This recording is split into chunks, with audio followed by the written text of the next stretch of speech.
in the quiet mountain town of Willowbrook Valley, Colorado, where the morning mist clung to the pine-covered slopes like secrets waiting to be told, Violet Hartwell sat alone on the steps of Patterson's Café, watching the world go by with eyes that had seen too much rejection. At 7 feet tall, she towered over every soul in town, her presence both impossible to ignore and somehow perpetually invisible to those who mattered most. The autumn of 1952 had painted the valley in brilliant golds and crimsons, but Violet saw only the approaching winter in every falling leaf, another season of solitude stretching endlessly before her. Before we jump back in, tell us where you're tuning in from, and if this story touches you, make sure you're subscribed, because tomorrow I've saved something extra special for you. The townspeople of Willowbrook had grown accustomed to her routine. Every morning at precisely 8 o'clock, she would emerge from the small boarding house at the edge of town, her long stride carrying her down Main Street with a grace that seemed to defy her extraordinary height. Children would stop their games to stare, wives would whisper behind cupped hands, and men would tip their hats with the kind of polite distance reserved for curiosities rather than neighbors. She had heard the whispers countless times, the cruel observations disguised as concern. "Poor thing," they would say. "What man could ever want someone like that?" And worse still, imagine if she had children, the poor little ones wouldn't even reach her waist. The morning sun cast long shadows across the valley floor as Violet finished her solitary breakfast at Patterson's Café. Rose Patterson, a woman whose kindness was as consistent as her coffee, had been one of the few to treat Violet with genuine warmth since her arrival in Willowbrook 3 years ago. Rose never stared, never whispered, and never made Violet feel like a spectacle to be pitied or feared. Instead, she served her eggs and toast with the same cheerful efficiency she showed every customer, though she always made sure to use the sturdiest chair in the place and never mentioned the extra portions. She quietly added to Violet's plate. "Another beautiful morning, isn't it, dear?" Rose said, refilling Violet's coffee cup with practiced ease. Her silver hair was pulled back in a neat bun, and her apron bore the evidence of a busy morning, serving the early risers of Willowbrook. "Beautiful enough," Violet replied softly, her voice carrying the musical quality that surprised people who expected something harsh or masculine from someone of her stature. "Though I suspect Mrs. Henderson will find something wrong with it when she comes in for her usual complaints about the weather." Rose chuckled, a sound like wind chimes in a gentle breeze. That woman could find fault with paradise itself. Pay her no mind.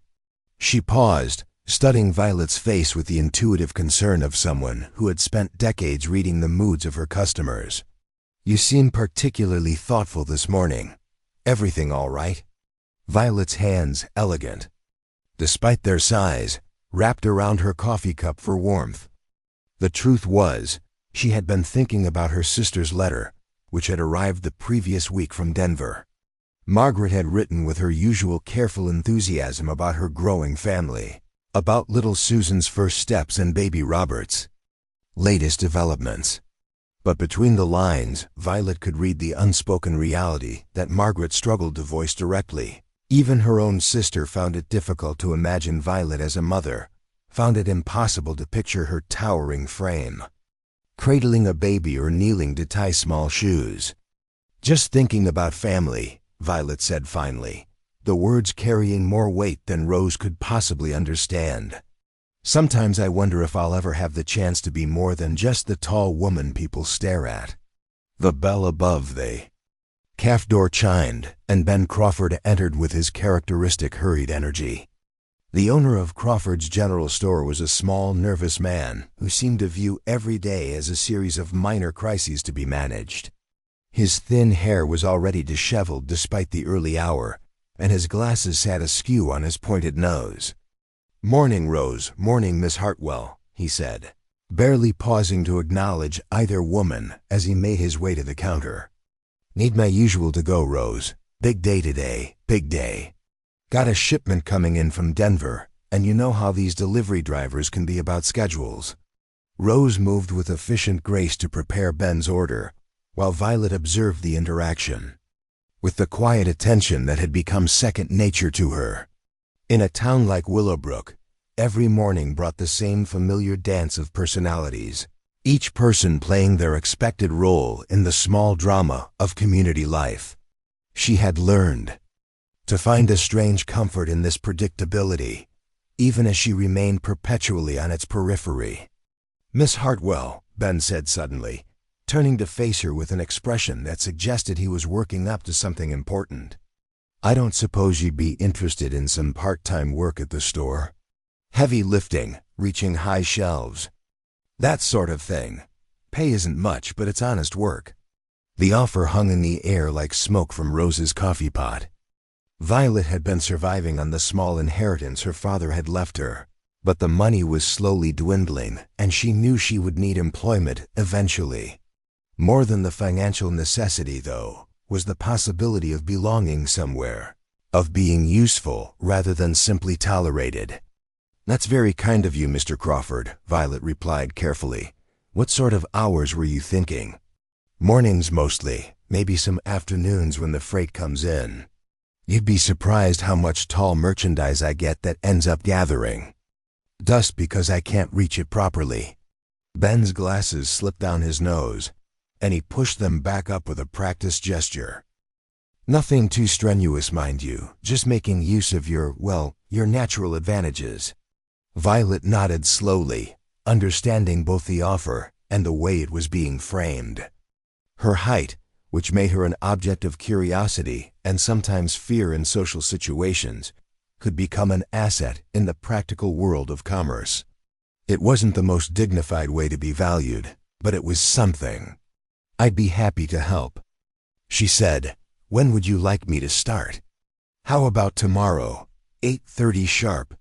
We'll try it out for a week, see how it goes." Ben collected his coffee and pastry from Rose with quick, efficient movements. "Appreciate it, Miss Hartwell. Should work out well for both of us." After Ben departed, the café settled back into its morning quiet. Rose wiped down tables that were already clean, her movements betraying the nervous energy that suggested she had something on her mind. Violet had learned to recognize these moments when Rose was working up to one of her well-intentioned, but sometimes uncomfortable attempts at matchmaking or life advice. "You know," Rose began, her tone carefully casual, "the Sullivan Ranch has been hiring seasonal workers for the harvest. Good, honest work, and Marcus Sullivan is about the kindest man in 3 counties. Might be worth considering if you're looking for more than just store work." Violet had heard the name Marcus Sullivan mentioned in town before, usually in tones of respect and admiration. He owned the largest spread in the valley, ran cattle and grew hay, and apparently treated his workers better than most. But she also knew that ranch work was demanding and physical, and the idea of being the only woman among a crew of cowboys seemed daunting. "I appreciate the suggestion," Violet said diplomatically, "but I think Mr. Crawford's offer will be sufficient." "For now," Rose nodded but didn't look entirely convinced. "Well, if you change your mind, Marcus comes into town most Saturdays for supplies. You could always speak with him then." The morning continued with its familiar rhythm. Tommy Reeves, a gap-toothed boy of about 8, pressed his face against the cafe window to stare at Violet with the unabashed curiosity of childhood. His mother, Helen Torres, appeared moments later to pull him away with apologetic embarrassment. But not before Violet caught the boy's wonder-filled expression. Unlike the adults in town, Tommy seemed to view her height as something magical rather than troublesome. As Violet prepared to leave the cafe, she noticed a commotion developing across the street near Crawford's General Store. Jake Brennan, one of the more unpleasant residents of Willowbrook, was engaged in what appeared to be a heated discussion with a man Violet didn't recognize. Jake was known throughout the valley for his quick temper and his tendency to find trouble wherever he went. He was the sort of man who believed that volume could substitute for reason and that intimidation was a perfectly acceptable way to resolve disagreements. The stranger, by contrast, appeared calm and measured. He was tall himself, though not nearly approaching Violet's extraordinary height, with broad shoulders and the kind of sun-weathered hands that spoke of years of outdoor labor. His dark hair was touched with silver at the temples, and he carried himself with the quiet confidence of someone accustomed to handling difficult situations without resorting to bluster. "I'm telling you, Sullivan," Jake was saying, his voice carrying clearly across the morning air, "I don't care what kind of contract you think you have with Henderson. That water runs through my property, and I've got rights."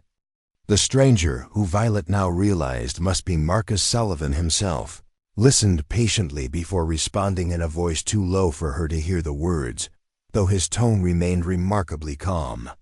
Jake's face, however, grew increasingly red, suggesting that whatever Sullivan was saying wasn't what he wanted to hear. "Don't give me that legal nonsense," Jake snapped. "This is about what's right. And what's right is that I shouldn't have to watch my cattle go thirsty while you flood your fields." Preparing and narrating this story took us a lot of time, so if you are enjoying it, subscribe to our channel. It means a lot to us. Now back to the story. Like some kind of king, Rose appeared at Violet's shoulder, drawn by the same curiosity that had captured half the street's attention. "There's trouble brewing there," she murmured. "Jake's been making noise about water rights for weeks now, ever since his well started running low.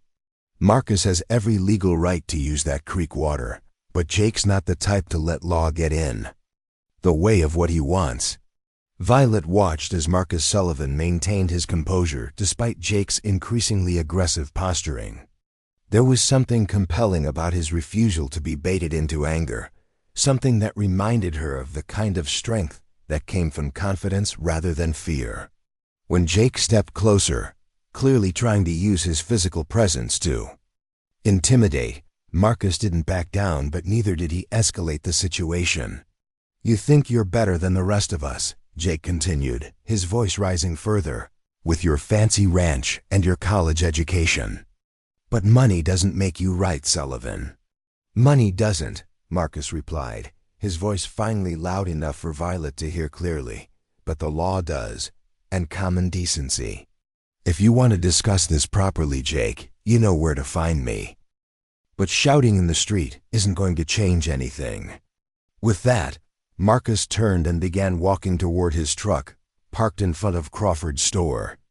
Jake, clearly frustrated by his inability to provoke the reaction he wanted, made a move as if to follow, his hand balling into a fist. It was then that something unexpected happened. Violet found herself moving before her conscious mind had made the decision. Her long stride carried her across the street in a matter of seconds, and she positioned herself between Jake and Marcus with a grace that belied her size. The action was so sudden and unexpected that both men stopped in surprise. "Excuse me," Violet said, her voice carrying a musical authority that somehow commanded attention without aggression. "But I couldn't help noticing the discussion. Mr. Brennan, isn't your wife expecting you at home? I heard her mention yesterday that she needed help with the harvest preparations." Jake stared up at her, his anger momentarily displaced by confusion. Being addressed by someone who literally looked down on him seemed to rob him of his usual bluster. That's none of your business, Miss Hartwell." "Of course not," Violet agreed pleasantly. "I was simply thinking that a man with so much passion for what's right would surely want to make sure his family's needs were being met first." She turned slightly to acknowledge Marcus, who was watching the exchange with obvious interest. "Mr.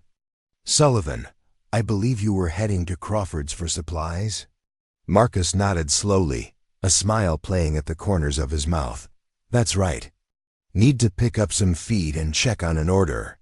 He looked between Violet and Jake, clearly recognizing the skillful way she had diffused the situation. "Perhaps we should let the morning proceed peacefully." Jake, faced with Violet's unexpected intervention and the gathering crowd of curious townspeople, seemed to deflate slightly. "This isn't over, Sullivan," he muttered, but the threat carried less conviction than before. "I hope not," Marcus replied evenly. "When you're ready to discuss this reasonably, you know where to find me." As Jake stalked away, muttering under his breath, Marcus turned his full attention to Violet. Up close, she could see that his eyes were the color of strong coffee, warm and intelligent, and that he looked at her not with the uncomfortable fascination most people displayed, but with simple, direct appreciation. "That was skillfully done," he said. "Thank you for stepping in. Jake's not a bad man, just frustrated and looking for someone to blame." "Everyone deserves a chance to save face," Violet replied. "Pushing someone into a corner rarely leads to anything good." Marcus studied her for a moment, his expression thoughtful. "Marcus Sullivan," he said, extending his hand. "Violet Hartwell." She shook his hand, noting that his grip was firm, but not aggressive, and that he didn't seem at all put off by the fact that she was several inches taller than him. "I've heard good things about you around town," Marcus said. "Rose Patterson speaks very highly of you, and Tommy Reeves won't stop talking about the day you helped him get his kite down from the church steeple." Violet felt a warm flush of pleasure at the unexpected compliment. "Tommy's a sweet boy. I couldn't leave him heartbroken over a kite. Still, not everyone would have taken the trouble." Marcus glanced toward Crawford's store, then back to her. "I hear you're going to be working for Ben. That's good news for him. He's been complaining about his inventory management for months. News travels fast in a small town," Violet observed. "Faster than wildfire," Marcus agreed with a chuckle. "Speaking of which, I should collect my supplies before Ben starts wondering if I've forgotten my order." He paused, seeming to consider something. "Miss Hartwell, I don't suppose you'd be interested in joining me for lunch sometime? There's a nice spot up by Copper Creek where the cottonwoods turn gold this time of year." The invitation was so unexpected that Violet almost didn't trust her ears. Men didn't ask her to lunch, didn't suggest pleasant outings, didn't look at her with the kind of straightforward interest Marcus was displaying. For a moment, she was too surprised to respond. "I realize it's presumptuous," Marcus continued, misinterpreting her silence, "and I don't want to make you uncomfortable. It's just that you strike me as someone with interesting thoughts, and I'd enjoy the conversation." "I would like that very much," Violet heard herself saying, the words emerging with more confidence than she felt. "When were you thinking? Sunday after church? I could pick you up around noon, if that suits you." Violet nodded, hardly believing the turn the morning had taken. That would be lovely. As Marcus headed into Crawford's store, Violet found herself standing alone in the street, still processing what had just happened. Across the way, she could see Rose Patterson watching from the cafe window with barely concealed delight. The morning that had begun with thoughts of loneliness and uncertainty had somehow transformed into something entirely different. Walking back toward her boarding house, Violet reflected on the strange chain of events that had led to her first social invitation in longer than she cared to remember. Her intervention in the conflict between Marcus and Jake had been instinctive, driven by a desire to prevent escalation rather than any thought of personal gain. Yet somehow, that simple act of peacemaking had opened a door she hadn't even known existed. The boarding house where Violet lived was a modest two-story structure at the eastern edge of town, run by an elderly widow named Mrs. Flanagan, who asked few questions and maintained a policy of benign neglect toward her tenants. Violet's room on the second floor was small but comfortable, with a window that looked out over the valley toward the mountains. She had furnished it simply, with pieces chosen more for practicality than beauty, though she had allowed herself the luxury of fresh flowers when the budget permitted.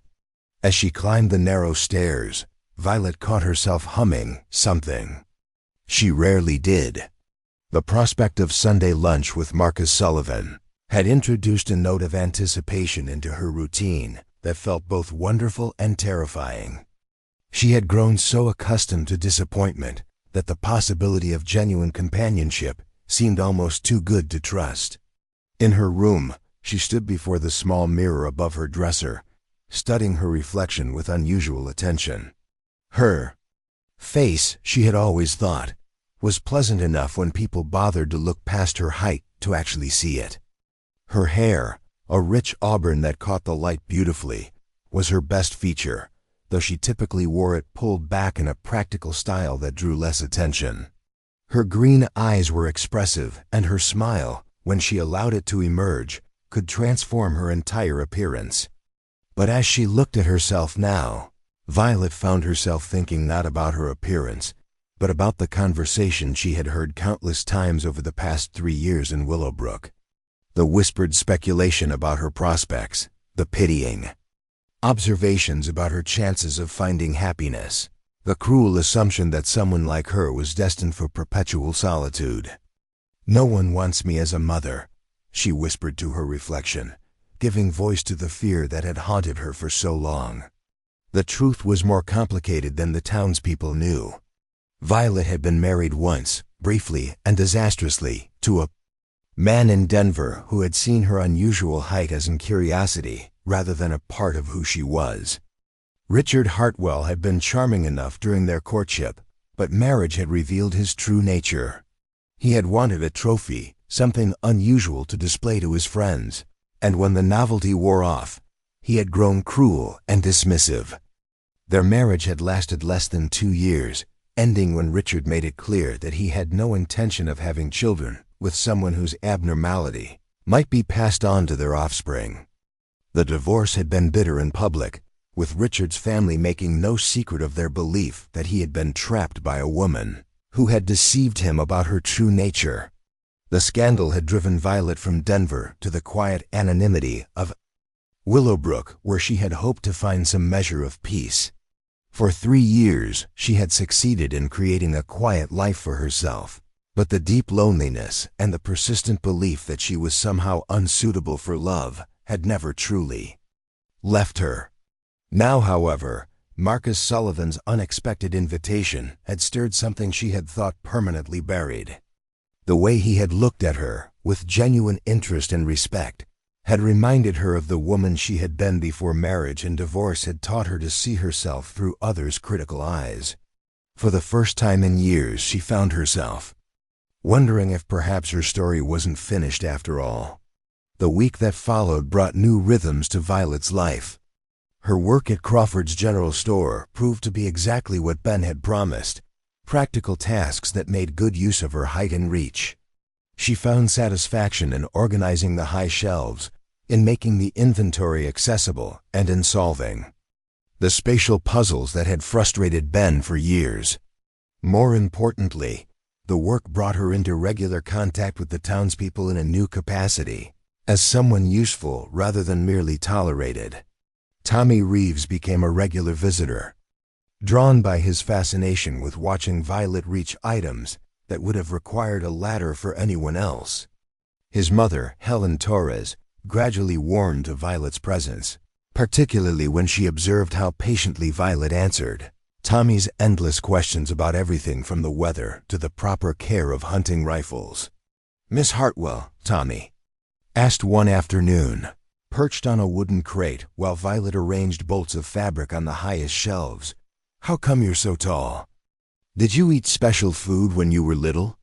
Helen, who was examining a selection of buttons nearby, tensed slightly at her son's blunt question, but Violet smiled with genuine amusement. "I think I just grew more than most people do, Tommy. Sometimes these things just happen." "I wish I was as tall as you," Tommy declared with the fervent sincerity of childhood. "Then I could reach the apple tree in our backyard without asking Pa to lift me up." "Being tall has its advantages," Violet agreed, "but it also means I have to be extra careful not to bump my head on door frames, and sometimes it's hard to find clothes that fit properly." Tommy considered this with the seriousness he brought to all important matters. "I guess everything has good parts and hard parts." "That's a very wise observation," Violet told him, and she meant it. As Saturday approached, Violet found herself growing increasingly nervous about her planned lunch with Marcus. She had little experience with such social occasions, and the weight of expectation seemed to grow with each passing day. Rose Patterson, who had apparently appointed herself as Violet's unofficial advisor, offered frequent updates on Marcus's character and standing in the community. "He's been widowed for about 5 years now," Rose confided during one of their morning coffee conversations. "Lost his wife to pneumonia, poor thing. They never had children, which I always thought was a shame. Marcus would make a wonderful father." The information stirred complex emotions in Violet. The knowledge that Marcus had experienced loss made him seem more human, more approachable, but it also raised questions about what he might be seeking in female companionship. Was he looking for someone to help him process his grief, or was he ready to build something new?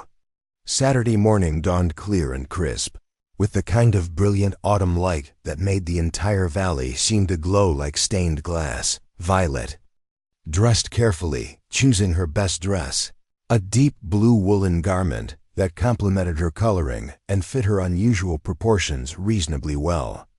She had purchased it from a dressmaker in Denver who specialized in unusual sizing, and it remained one of the few truly flattering garments in her wardrobe.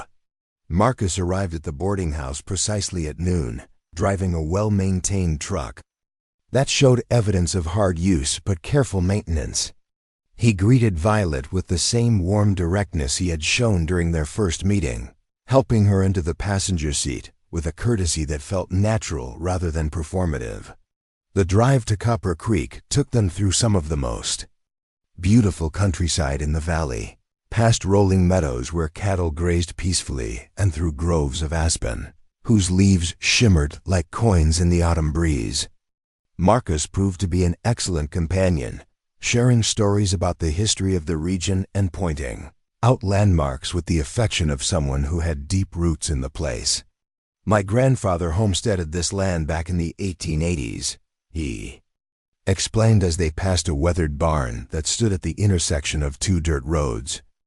Built that barn with his own hands, along with help from the neighbors. Those were different times, when people had to depend on each other to survive. It must be wonderful to have that kind of connection to a place," Violet said, genuinely moved by the idea of generational continuity. "To know that your family helped shape the landscape." "It is," Marcus agreed, "though it also comes with responsibilities. Sometimes I feel like I'm carrying the weight of all those expectations, trying to live up to what my grandfather and father built." They reached the picnic spot Marcus had chosen, a grassy clearing beside Copper Creek where the water ran clear and cold over smooth stones. The cottonwoods that flanked the creek had turned the promised gold, their leaves creating a natural canopy that filtered the sunlight into patterns of warm amber. Marcus had brought a substantial lunch packed in wicker baskets, complete with fresh bread, cold chicken, and apple cider pressed from his own orchards. As they spread their meal on a checked blanket, Violet found herself relaxing in a way she rarely experienced. The natural setting, the sound of running water, and Marcus's easy conversation created an atmosphere of peace that allowed her to temporarily forget her usual self-consciousness about her appearance and social awkwardness. "This is beautiful," she said, settling onto the blanket with as much grace as she could manage. "Thank you for sharing it with me." "I've been coming here since I was a boy," Marcus replied, arranging the food between them. "My father used to bring me fish in here, taught me everything I know about reading water and understanding what the trout are thinking." He smiled at the memory. "I'm not sure his lessons about fish psychology were entirely scientific, but they worked well enough." They ate in comfortable conversation, discussing everything from the changing seasons to their shared observations about life in Willowbrook. Marcus proved to be an excellent listener, asking thoughtful questions and showing genuine interest in Violet's perspectives. He seemed particularly intrigued by her insights into the social dynamics of the town, her ability to observe and understand the complex relationships that existed beneath the surface of daily interactions. "You have a gift for seeing people," clearly, he observed after she had offered a particularly astute analysis of the ongoing feud between two neighboring families over a property boundary dispute. Most folks get caught up in the drama and miss the real issues underneath. I suppose being on the outside gives you a different perspective, Violet said. When you're not directly involved in all the social connections, you can see patterns that others might miss. Marcus studied her thoughtfully. Is that how you see yourself? As an outsider? The question caught Violet off guard, forcing her to confront assumptions she had carried for so long that they felt like simple facts. I suppose I do, she admitted. I've always been different, and different usually means separate, doesn't it? Different can also mean valuable, Marcus replied gently. Different perspectives, different strengths, different value. The best ranchers I know are those who see the world in ways others don't. As the afternoon wore on, Violet found herself revealing more of her past to Marcus than she had planned. She spoke of her marriage and divorce, of Richard's cruel remarks about the kind of children they might have, and the loneliness that eventually brought her to Willowbrook. Marcus listened quietly, his expression thoughtful as her story unfolded. I'm sorry you went through that, he said gently when she finished. No one should be made to feel ashamed of who they are. The hardest part, Violet admitted, surprised at her own vulnerability, is that I started to believe him. I began to wonder if maybe I really wasn't cut out for things like marriage or having a family. Marcus was silent for a moment, watching the water flow over smooth creek stones. My wife Sarah used to say that the cruelest thing about cruelty is how it teaches us to be cruel to ourselves. She was right about a lot. You must miss her a lot. I do, he said. But grief changes with time. The sharp pain softens, and eventually you're left feeling thankful for what you had, not bitter about what you lost. As the sun dipped behind the mountains, casting the sky in glowing purples and oranges, Marcus helped Violet gather their picnic things. The warmth and ease between them had caught them both off guard. This kind of connection usually took much longer to build. I hope we can do this again, Marcus said as they packed up. I haven't enjoyed an afternoon like this in a long time. I'd like that very much, Violet replied, and she meant it. The drive back to town was quiet, both of them reflecting on the unexpected bond that had formed. At the boarding house, standing under the porch light, Violet realized she was beginning to question the limits she once believed defined her life. Thank you for a lovely day, she said. Thank you for saying yes, Marcus replied. And for stepping in with Jake the other day. You've got a real gift for calming tense situations. That night, as Violet climbed the stairs to her room, a lightness settled in her chest, something she hadn't felt in years. The crisp autumn air felt filled with possibilities as endless as the stars above the valley. The weeks after that, picnic brought slow but significant change to Willowbrook Valley. As October turned the mountains copper and gold, and the harvest season tested every local rancher and farmer. For Violet, it marked a quiet but meaningful shift from outsider to active member of the community. Her role at Crawford's General Store had expanded well beyond restocking shelves. While Ben Crawford had originally hired her mostly for her reach, he'd come to appreciate her instinctive knack for organizing the store and understanding customer needs. She'd reorganized the entire inventory, making the layout more logical and the space easier to navigate. More importantly, she had a talent for easing the everyday tensions that cropped up in such a tightly knit town. When Mrs. Henderson criticized the quality of fabric Ben had ordered, Violet listened and helped find a resolution that satisfied everyone. When young Billy Morrison tried to buy ammunition without ID, she calmly suggested he return with his father, avoiding conflict and building trust. Her efforts didn't go unnoticed. Sheriff Morrison, Billy's uncle, stopped in one day to thank her for her tact. Father Miguel commented on her talent for smoothing over disputes after she helped resolve a conflict about church decorations. Even Clara Whitmore, the town's sharp-eyed doctor, began to speak highly of Violet's role in The community. At the heart of all this growth was her deepening relationship with Marcus. Their Sunday outings had become a comforting ritual. He showed her parts of the valley few ever saw, wildflower meadows to find the cold, forgotten mine shafts full of stories, ancient pine groves where eagles nested. Their conversations were wide-ranging, sometimes about practical matters like ranching and town politics, other times about deeper themes: meaning, belonging, and the pursuit of happiness. Marcus had a way of asking questions that encouraged Violet to look at herself differently, while his insights nudged her toward imagining a life she hadn't dared to hope for. "I've been thinking about what you said that you feel like an outsider," Marcus told her one afternoon in the forest. "I think sometimes the clearest perspective comes from those who stand apart from the crowd." "That's a kind way to put it," Violet replied, stepping over a log that barely reached Marcus's knees.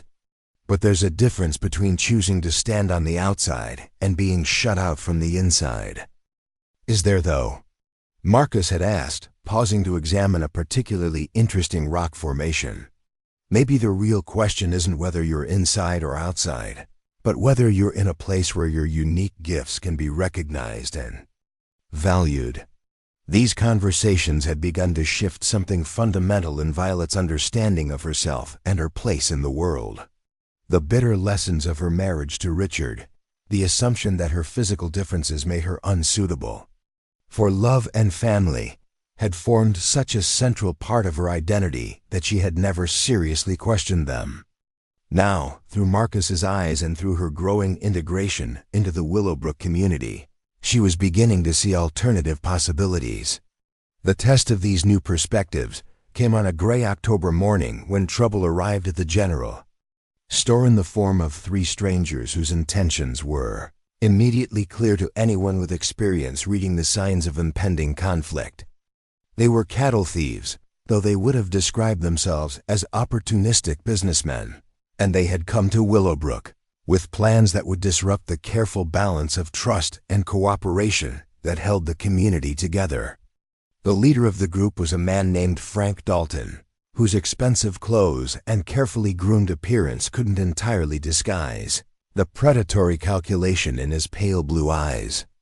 His companions, brothers named Sam and Pete Garrison, were rougher around the edges but no less dangerous in their own way.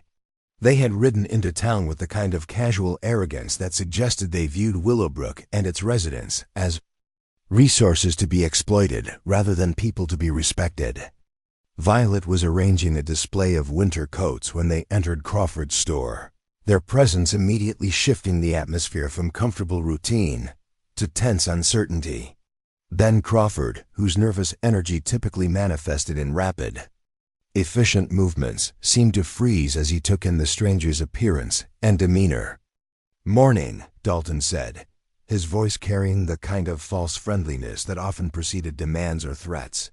"We're new to the area, looking for information about local ranching operations. Heard this was the place to get the lay of the land." Ben's response was cautious but polite. "Welcome to Willowbrook. What kind of information were you looking for?" "Oh, the usual," Dalton replied, his gaze moving around the store with practiced assessment. "Who runs cattle? How many head, where they graze? That sort of thing. We're in the business of helping ranchers maximize their profits, if you understand my meaning." From her position near the back of the store, Violet could see the tension in Ben's shoulders, the way his hands trembled slightly as he realized he was dealing with something beyond his normal experience. She could also see how the three strangers had positioned themselves to control the store's exits, a tactical arrangement that spoke of considerable experience with intimidation and coercion. "I'm afraid I don't really know much about the specific details of folks' operations," Ben said carefully. "Most of my customers don't discuss their business with me." Sam Garrison, the younger and more volatile of the two brothers, stepped forward with impatience.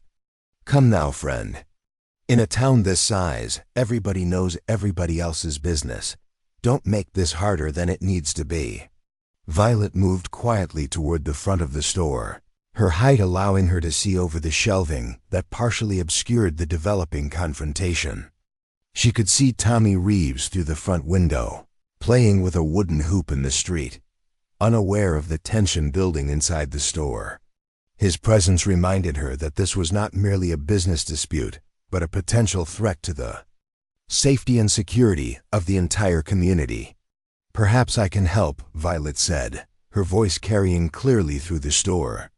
The three men turned to look at her, and she watched their expressions shift from surprise to calculation as they took in her extraordinary height and calm demeanor. Dalton recovered first, his practiced smile returning as he assessed this new factor in his plans. "Well now, that's very neighborly of you, miss. We're just looking for some basic information about the local ranching community. Nothing complicated." "Information can be a valuable commodity," Violet replied, moving closer with the measured grace that had become her trademark. "It depends on how it's intended to be used."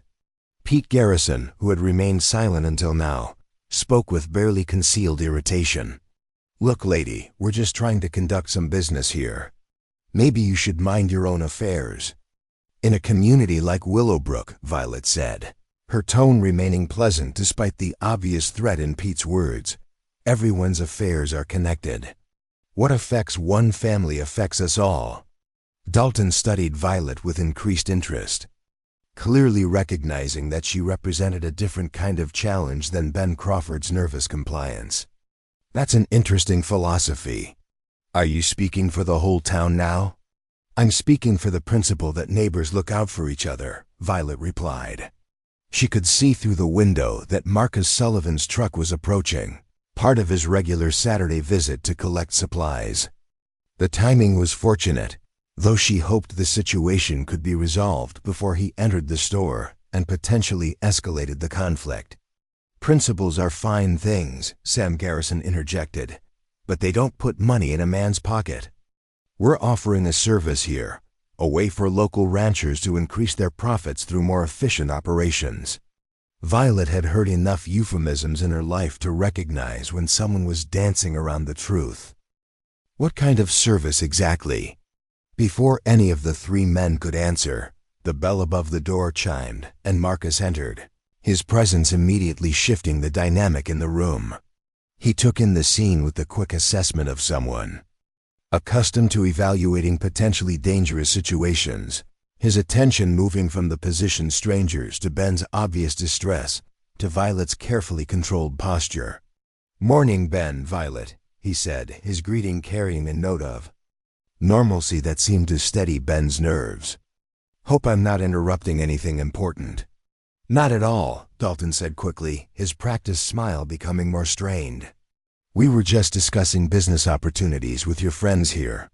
Marcus nodded politely but didn't move further into the store, instead positioning himself where he could observe all three strangers while maintaining access to the exit. "What kind of opportunities?"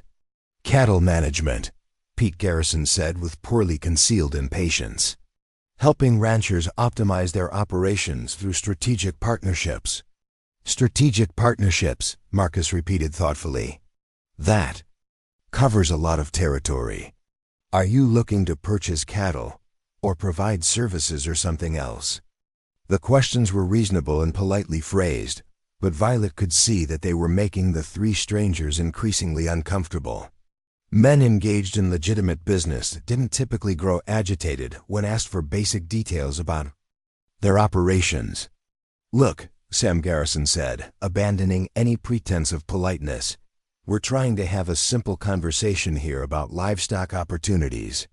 Maybe you folks are too simple to understand business, but we're talking about real money." Marcus's expression remained calm, but Violet noticed the subtle shift in his stance that suggested he was prepared for the situation to deteriorate further. "I understand business just fine. What I don't understand is why three strangers would ride into our town asking detailed questions about local cattle operations without being willing to explain exactly what they're proposing." Dalton's facade finally began to crack, revealing the calculating predator beneath the veneer of respectability. "Mr. Sullivan, isn't it? We've heard about you and your operation." Quite successful from what we understand. Might be you'd be interested in our services after all. That would depend on what services you're actually offering, Marcus replied evenly. The conversation had reached the point where pretense was no longer sustainable. Violet could see the moment when Dalton made the decision to abandon subtlety in favor of more direct methods of persuasion. His hand moved casually toward his coat, a gesture that might have seemed innocent to someone without experience reading the signs of impending violence. What we're offering, Dalton said, his voice taking on a harder edge, is the opportunity for local ranchers to avoid the kind of losses that can happen when cattle go missing. Unfortunate incidents that seem to be increasing in this part of the country. The threat was unmistakable, delivered with the kind of casual confidence that suggested these men had used similar tactics successfully in other communities. Ben Crawford's face had gone pale as he finally understood the true nature of his visitors, while Marcus's expression had hardened with the recognition that Willowbrook was facing a problem that couldn't be resolved through polite conversation. Violet found herself in the familiar position of standing at the center of a brewing conflict, but this time the stakes were higher than hurt feelings or wounded pride. These men represented a threat to the safety and security of everyone she had come to care about in Willowbrook Valley. The community that had gradually accepted her, the friends who had shown her kindness, the future she was beginning to imagine with Marcus, all of it was endangered by the predators who had come to exploit what they saw as an easy target. "That's a very generous offer," Violet said, her voice carrying a musical quality that somehow made her words more compelling than if she had shouted them. "But I think you'll find that Willowbrook Valley takes care of its own in ways that might surprise you." Sam Garrison laughed, a harsh sound that echoed unpleasantly in the confined space of the store. "Lady, you're tall, I'll give you that. But height doesn't stop bullets or prevent cattle from wandering off in the night." "No," Violet agreed pleasantly, "but community does. And I think you'll discover that this community is stronger than you expected." As if summoned by her words, the store began to fill with the sound of approaching voices. Through the windows, Violet could see Sheriff Morrison walking purposefully down the street, accompanied by several other men, including Father Santos and Dr. Whitmore. Tommy Reeves was running ahead of the group, his face animated with excitement at being part of something important. Dalton's expression shifted as he realized that their attempted intimidation had somehow transformed into a gathering of the very community they had hoped to exploit. His hand moved more obviously toward his weapon, but Marcus stepped forward with quiet authority. "I wouldn't recommend that course of action," Marcus said, his voice carrying the calm certainty of someone accustomed to being obeyed. "You're outnumbered, you're in unfamiliar territory, and you're dealing with people who have a lot more to lose than you do." The standoff stretched for several tense moments, with the three strangers calculating their odds against the growing crowd of Willowbrook residents who were positioning themselves around the store. Pete Garrison's hand twitched toward his gun, but his brother caught his arm with a sharp shake of his head. "This isn't over," Dalton said finally, his practiced smile returning but without any warmth. "Willowbrook Valley's a small place, and accidents can happen anywhere." "Yes, they can," Violet replied, her voice still carrying that strange musical authority that seemed to command attention. "But this valley has survived droughts, floods, harsh winters, and every other kind of challenge nature could throw at it. We'll survive whatever challenges men might bring as well." As the three strangers pushed their way out of the store, their retreat watched by the assembled townspeople, Violet felt something she had never experienced before. The deep satisfaction of belonging to something larger than herself, something worth protecting and defending. The community that had gradually accepted her presence had now seen her stand up for its values and interests, transforming her from tolerated outsider to committed defender. Marcus approached her as the crowd began to disperse, his expression mixing admiration with concern. "That was well handled, but I'm afraid they weren't bluffing about the threat." "Men like that," Don't give up easily when they think they found profitable territory. Then we'll have to make sure they understand that this territory isn't as profitable as they imagined, Violet replied, surprised by the steel in her own voice. Sheriff Morrison joined their conversation, his weathered face showing the strain of dealing with a threat beyond his normal experience. Miss Hartwell, Marcus, I appreciate what you did in there, but these aren't local troublemakers we're dealing with. Word's been coming down from other counties about cattle theft operations, organized groups that move through an area systematically. What do you recommend? Marcus asked. Organization, Morrison replied. Communication between the ranches, coordinated patrols, making sure everyone knows what to watch for.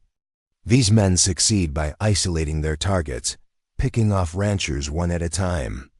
Dr. Whitmore, who had been listening to the conversation with her characteristic intensity, spoke with clinical precision. They also succeed by convincing communities that resistance is futile. What happened in there today sent a different message entirely. As the group continued their discussion, planning the community's response to this new threat, Violet felt herself occupying a role she had never imagined possible. Her insights were solicited and valued, her suggestions given serious consideration, her commitment assumed rather than questioned. The transformation from isolated newcomer to integral community member seemed to have occurred almost without her noticing, catalyzed by moments of crisis that revealed character and priorities. The afternoon sun was beginning to cast long shadows across Main Street when the impromptu town meeting finally dispersed. Marcus walked with Violet back toward the boarding house, their conversation touching on practical matters of organizing patrols and communication systems. But underlying these tactical discussions was a deeper current of shared purpose and mutual respect. You were remarkable today, Marcus said as they paused at the foot of the boarding house steps. The way you handled that situation, the way you spoke for the community, it was exactly what was needed. I was protecting something I've come to value, Violet replied simply. All of this, the town, the people, the sense of belonging somewhere. I never expected to find it, but now that I have, I'm not going to let anyone take it away. Marcus studied her face in the golden afternoon light, seeing something there that made him step closer rather than maintaining the careful distance that had characterized their relationship thus far. Violet, there's something I've been wanting to say to you, something I think today has made clear. What's that? I think you underestimate yourself. And I think you've been listening to the wrong voices about what you're capable of, about what you deserve. He paused, choosing his words carefully. Richard Hartwell was a fool who didn't recognize the treasure he had, and his opinions about your suitability for anything, including motherhood, were the opinions of a small, cruel man. The words hit Violet with unexpected force, not because they were harsh, but because they offered a perspective she had never seriously considered. The possibility that Richard's assessment of her worth might have been wrong, that his predictions about her future might have been based on his own limitations rather than hers, opened doors in her mind that had been locked for years. I want to believe that, she said quietly, but believing something doesn't make it true.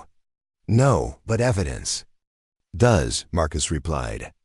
And the evidence I see is a woman who brings wisdom to conflict, who sees clearly when others are confused, who stands up for what's right, even when it's dangerous. The evidence I see is someone who would make an extraordinary mother precisely because of who she is, not in spite of it.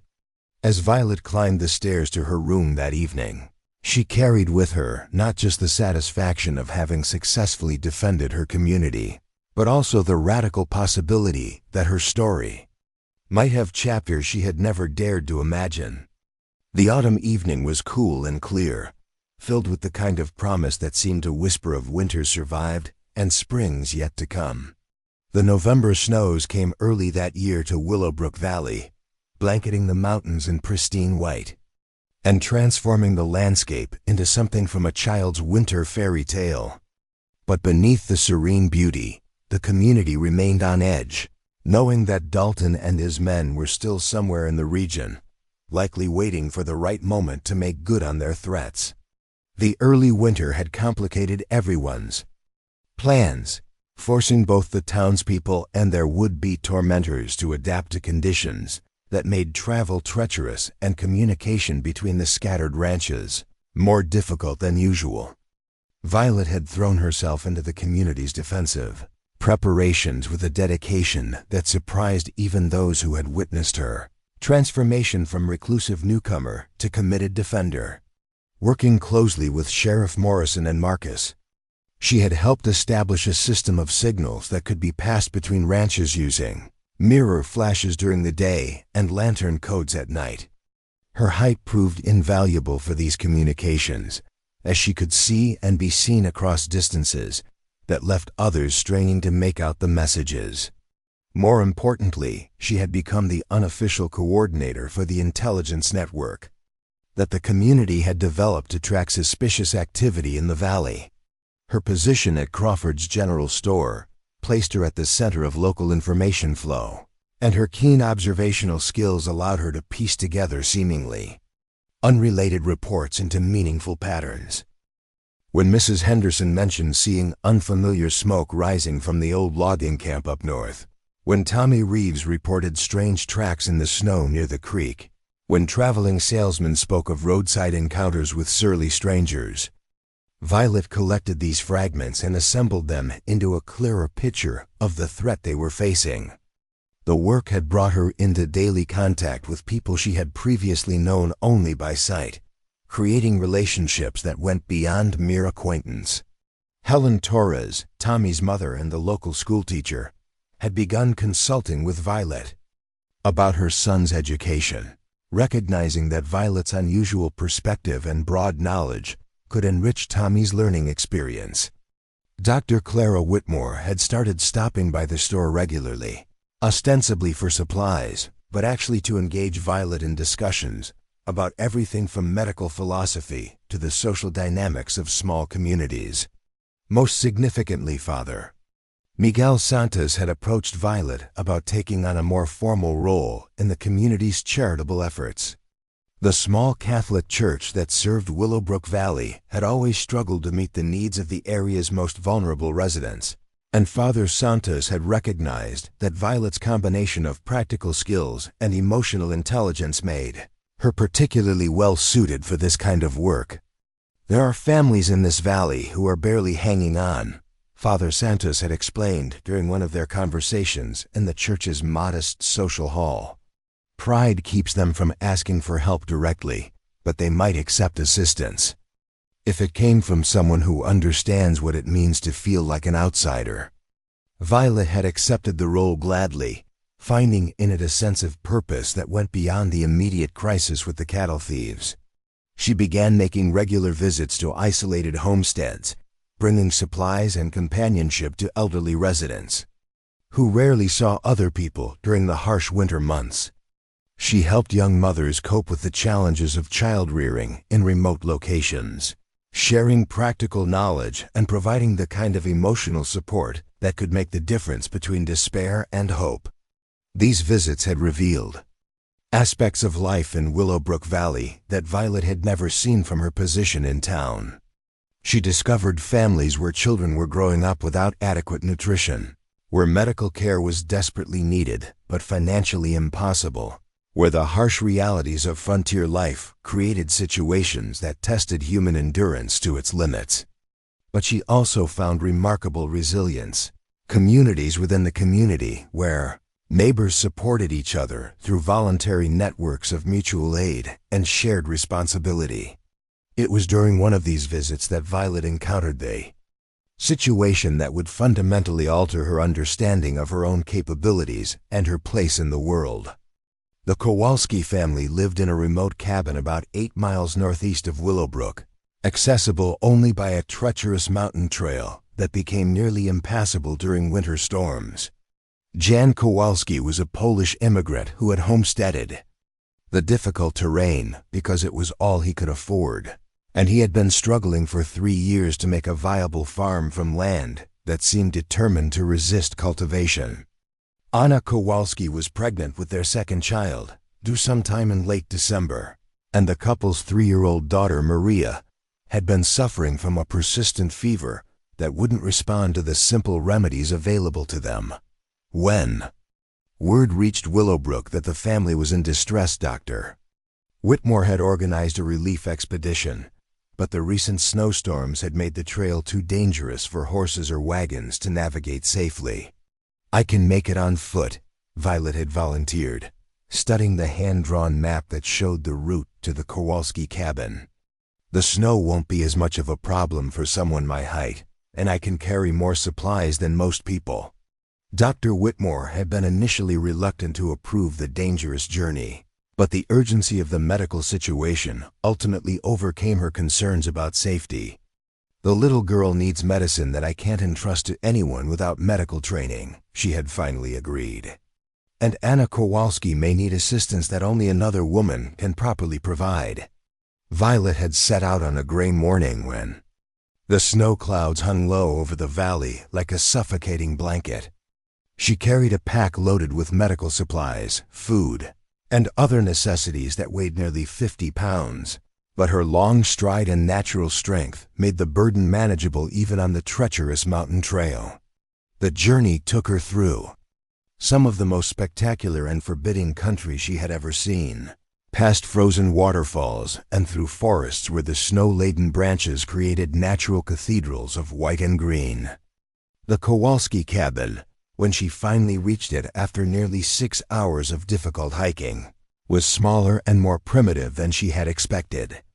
Built from rough-hewn logs and chinked with mud and moss, it offered shelter but little comfort against the brutal mountain winter.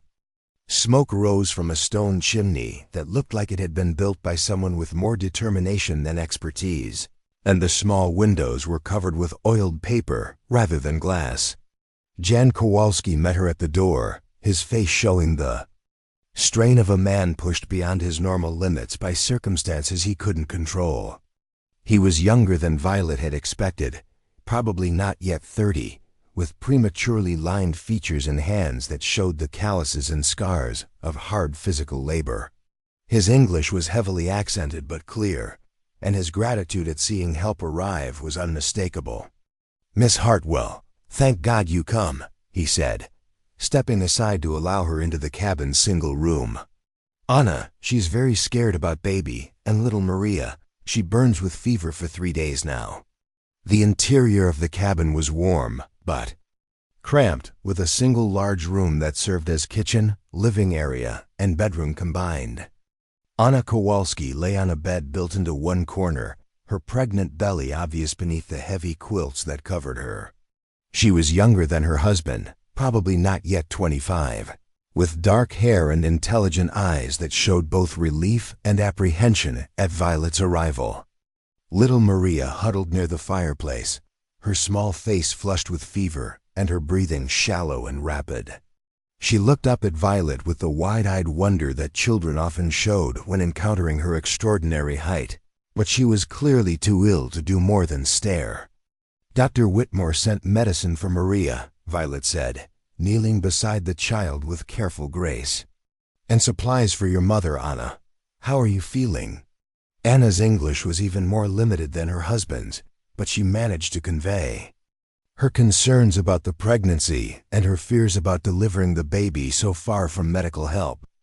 Violet spent the next hour examining both patients with the basic medical knowledge Dr. Whitmore had taught her, administering the prescribed medications to Maria and helping Anna find more comfortable positions that eased her back pain and swollen feet. But it was while she was helping Anna prepare a simple meal that the real crisis began. Anna suddenly doubled over with a sharp cry of pain, clutching her belly as her face went pale with shock. Jan rushed to her side, his own face reflecting the terror of a man who realized that his worst fears were about to become reality. "The baby," Anna gasped in heavily accented English. "The baby is coming now." Violet felt a moment of pure panic as she realized the implications of the situation. She was trapped in a remote mountain cabin with a woman going into premature labor, a sick child who needed constant attention, and a man whose terror was making him more hindrance than help. The nearest medical assistance was 8 miles away over treacherous terrain that would be impossible to navigate in the dark. And even if she could somehow summon Dr. Whitmore, there was no guarantee that help could arrive in time. But even as the panic threatened to overwhelm her, Violet felt something else rising to meet the crisis, a deep, instinctive certainty that she could handle whatever was required. The same intuitive understanding that had helped her resolve conflicts and organize communities now focused itself on the immediate needs of Anna Kowalski and her unborn child. "Jan, I need you to boil water and gather all the clean cloth you can find," Violet said, her voice carrying a calm authority that seemed to steady everyone in the room. "Maria needs to stay warm by the fire, but not too close. Anna, try to relax and breathe steadily. We're going to get through this together."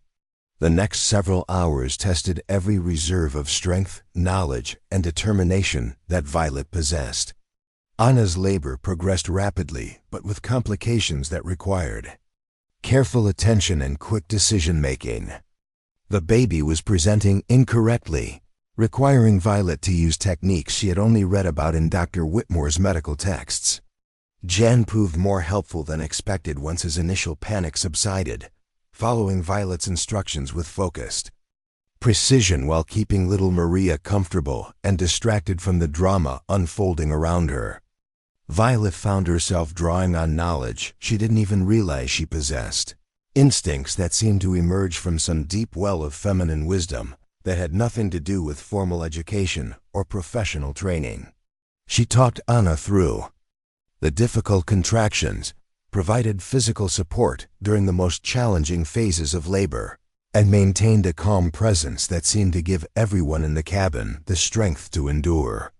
When baby Joseph Kowalski finally made his entrance into the world shortly before midnight, his first cries filling the small cabin with the sound of life triumphant over adversity, Violet felt something shift inside her own heart.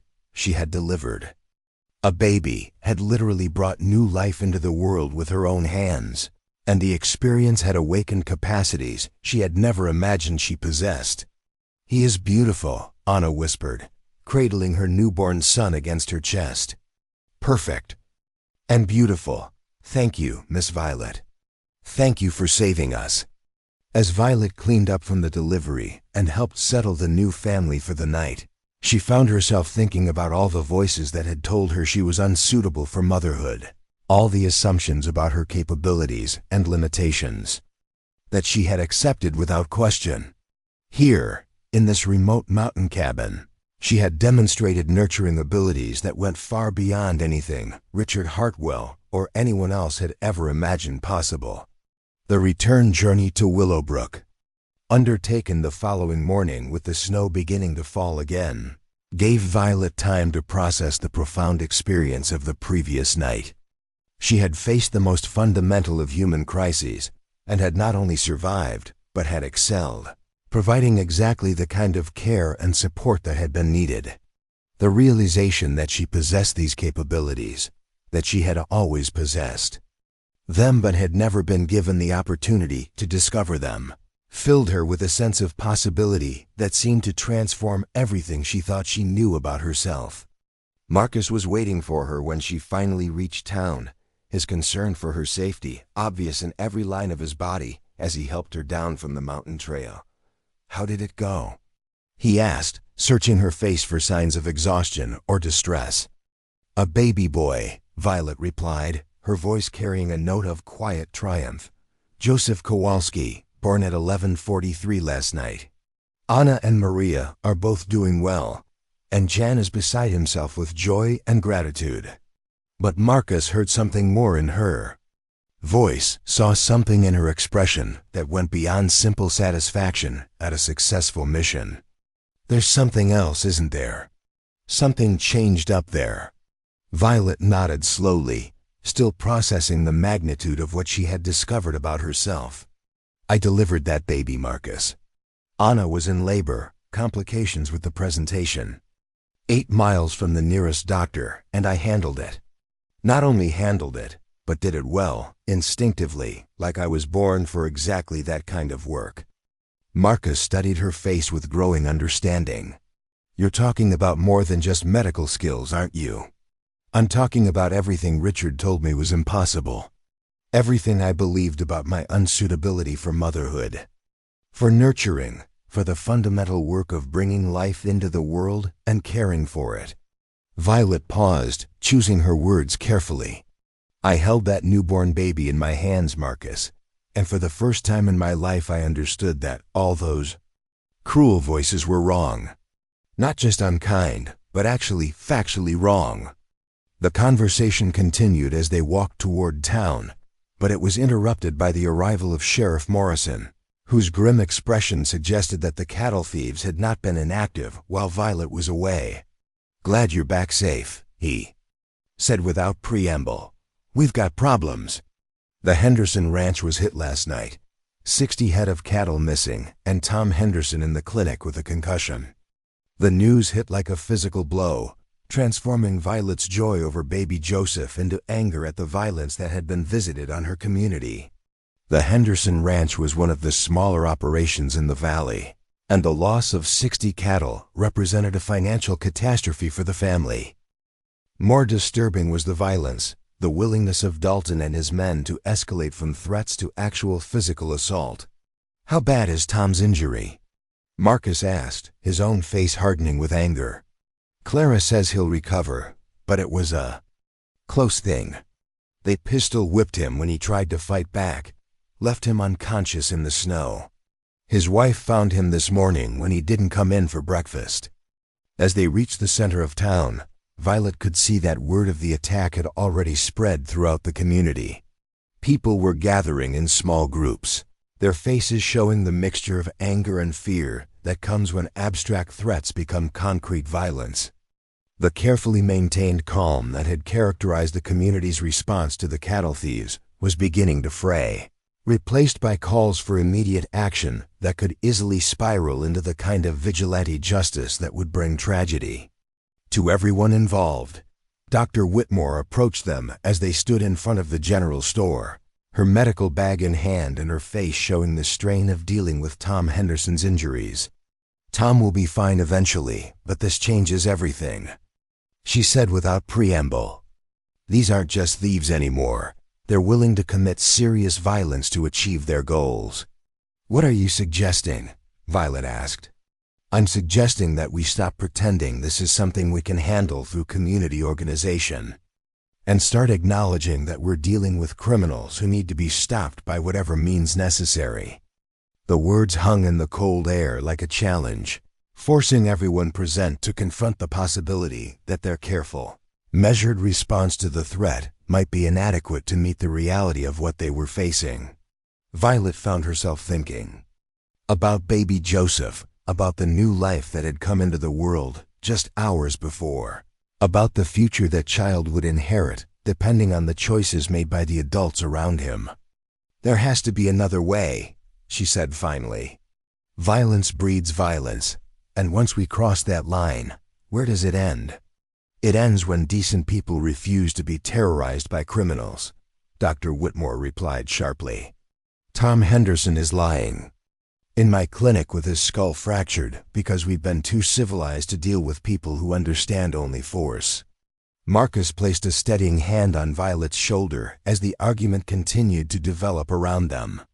The community that had seemed so united in its response to external threats was beginning to fracture along philosophical lines, with some calling for aggressive action and others urging continued restraint. It was exactly the kind of division that Dalton and his men had probably hoped to create, the breakdown of community cohesion that would make their predatory activities easier to conduct.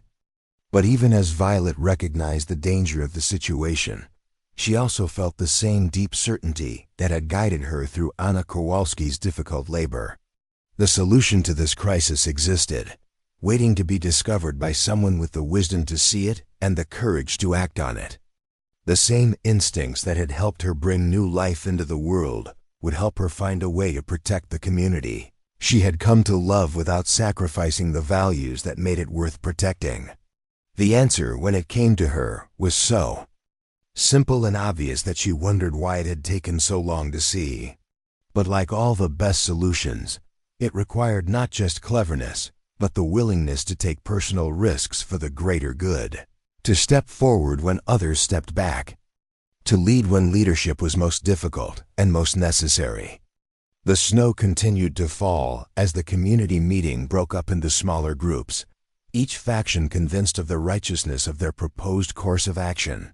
But Violet walked away with a growing sense of purpose, understanding that her real test was just beginning, that everything she had learned about herself and her capabilities was about to be put to the ultimate challenge. The plan that crystallized in Violet's mind over the following 3 days was audacious in its simplicity and terrifying in its potential consequences. While the rest of Willowbrook Valley debated between armed confrontation and continued defensive measures, she had been quietly gathering intelligence about Dalton and his men, piecing together their patterns and vulnerabilities with the same methodical attention she had once applied to organizing Crawford's inventory. The key insight had come from an unexpected source. Old Pete Garrison, Sam and Pete's father, had arrived in town claiming to search for his wayward sons, but his true mission quickly became apparent to anyone paying attention. He was gathering information about the community's defenses and capabilities, acting as an advance scout for whatever operation Dalton was planning next. Most of the townspeople gave him a wide berth, suspicious of his motives but uncertain how to handle an elderly man who hadn't technically committed any crimes. Violet, however, had recognized an opportunity. During his 3rd day in town, she had approached him at Patterson's Café with a pot of coffee and the kind of gentle concern she might have shown any elderly traveler. Within an hour, she had learned more about Dalton's operation than weeks of speculation and surveillance had revealed. "My boys, they're good boys at heart," Pete had confided, his weathered hands wrapped around his coffee cup for warmth. "But that Dalton fellow, he's got a silver tongue and grand ideas about easy money. Been filling their heads with notions about how clever they are, how nobody can touch them. It must be difficult worrying about their choices," Violet had replied, pouring him another cup of coffee. "Parents never stop caring, no matter how old their children get." Pete had nodded emphatically, clearly grateful to find someone willing to listen without judgment. "Frank Dalton, he's got them convinced that this valley is full of easy marks, folks too scared or too stupid to fight back proper. Then telling them about some big score he's planning, something that'll set them up for years."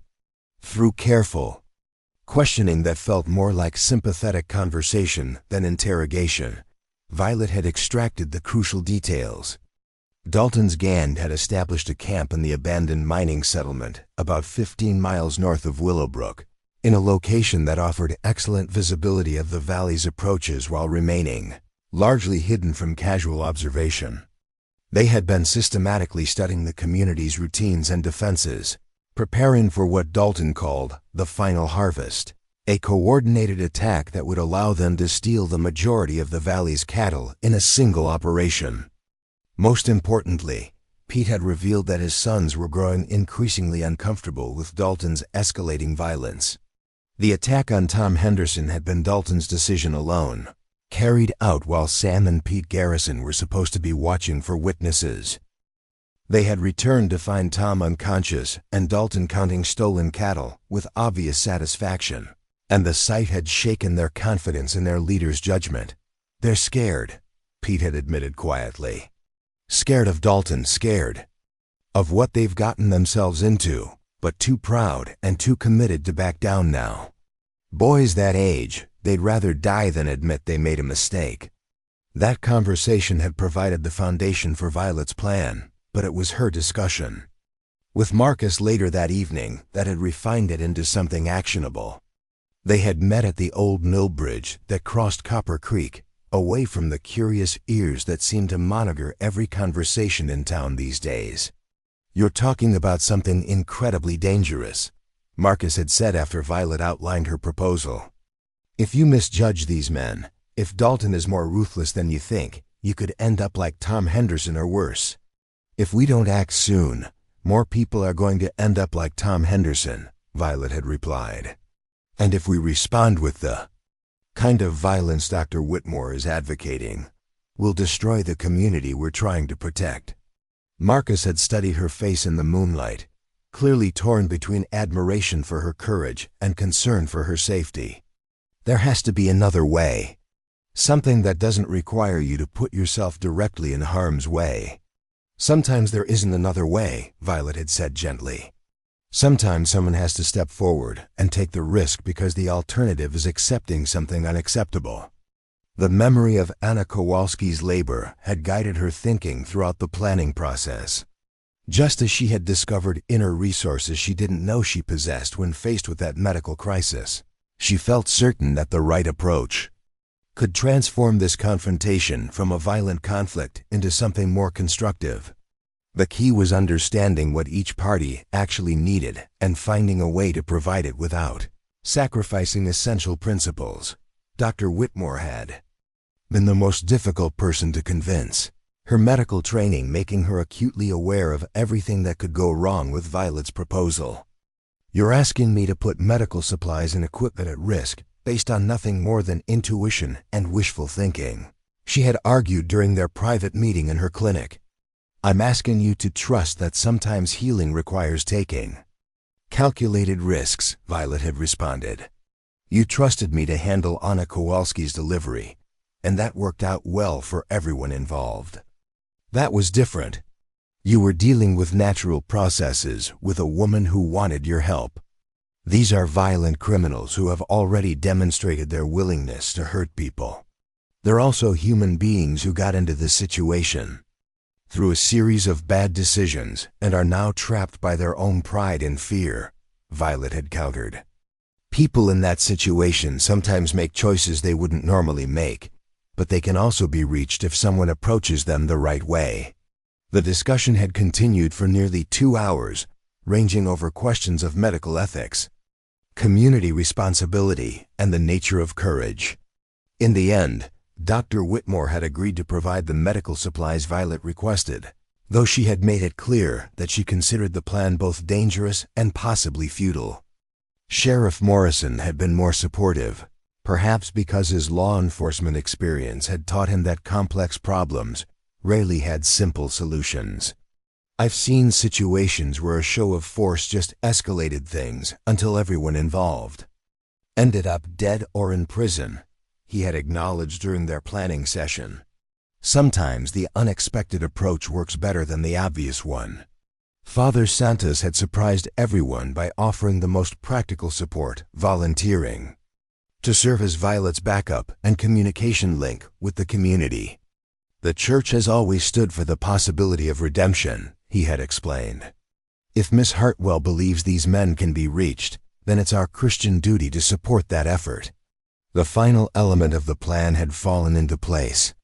When Tommy Reeves, with the uncanny ability children have to overhear important conversations, had asked if he could help with whatever the adults were planning. His request had been gently refused, but it had reminded Violet of the stakes involved. The community's children, including baby Joseph Kowalski, would inherit whatever world the adults created through their actions over the next few days. On the appointed morning, Violet loaded her pack with medical supplies, food, and other materials that Dr. Whitmore had specified. The weight was considerable, nearly 70 pounds of equipment and provisions, but her months of hard work and mountain hiking had prepared her for the physical demands of the journey. More challenging was the psychological preparation, the need to maintain calm confidence while walking deliberately into a situation where violence remained a very real possibility. Marcus had insisted on accompanying her partway, at least until they reached the valley's northern rim where the old mining road began its ascent toward Dalton's camp. The morning was clear and cold, with the kind of crystalline air that made distant objects seem close enough to touch. Their conversation during the hike was subdued, both of them acutely aware that this might be their last peaceful time together. "I need you to know," Marcus had said as they paused at the overlook where he would turn back, "that regardless of what happens today, meeting you has been the best thing that's happened to me in years. You've reminded me what it means to be part of a real community." "This isn't goodbye," Violet had replied, though her voice carried less certainty than her words suggested. "I'm coming back, and when I do, maybe we can finally have that conversation about the future we've been dancing around for weeks." "What conversation?" Violet had smiled, the expression transforming her face with warmth that seemed to radiate. "Despite the cold mountain air. The one where you ask me to marry you and I say yes, and we start planning the family that everyone thinks is impossible for someone like me." Marcus had stared at her for a long moment, clearly caught between joy at her words and terror at the risk she was taking. "That conversation assumes you survive whatever you're about to do. Then I suppose I'd better make sure I do." The final mile to Dalton's camp took Violet through increasingly difficult terrain, following what remained of the old mining road as it switchbacked up the mountainside through stands of pine aspen that had begun to reclaim the scarred landscape. The abandoned mining settlement, when it finally came into view, was both more extensive and more desolate than she had expected. Buildings that had once housed hundreds of workers now stood empty and partially collapsed, their roofs caved in by decades of heavy snow and their walls weathered to silver gray by wind and rain. But smoke rising from several chimneys indicated which structures were currently occupied, and the sound of men's voices carried clearly in the thin mountain air. Violet approached the camp openly, making no attempt at concealment or stealth. The psychological impact of her arrival was exactly what she had hoped for. 3 men, who had been expecting to deal with frightened ranchers and timid townspeople, suddenly found themselves confronting a 7-foot woman who walked into their stronghold carrying medical supplies and radiating calm determination. Frank Dalton emerged from what had once been the mining superintendent's office, his hand resting casually on his gun, but his expression showing more curiosity than immediate hostility. Behind him, Sam and Pete Garrison flanked the doorway, their younger faces reflecting the uncertainty their father had described. "Well now," Dalton said, his practiced smile failing to reach his eyes, "this is an unexpected development. Miss Hartwell, isn't it? What brings you all the way up to our humble accommodations?" "Medical supplies and an offer," Violet replied, setting down her pack with deliberate care. "I understand you have injured men who need attention, and I think there's a way to resolve our mutual difficulties without anyone else getting hurt." Dalton's laugh was sharp with genuine amusement. "Medical supplies? Lady, you're either braver or stupider than anyone I've met in years. What makes you think we won't just take what you brought and send you back down that mountain with a message? For your friends? Because that wouldn't solve your real problem," Violet said, her voice carrying the same musical authority that had helped her diffuse conflicts in Willowbrook. "Your real problem isn't opposition from our community. Your real problem is that you're trapped in a situation that's getting worse every day, and you need a way out that allows you to keep your dignity." The words struck home with more force than Violet had expected. Sam Garrison's face went pale, while his brother Pete took an involuntary step backward. Even Dalton's confident facade flickered momentarily, revealing the calculating intelligence beneath his outward bravado. "You think you understand our situation?" Dalton asked, his tone becoming more dangerous.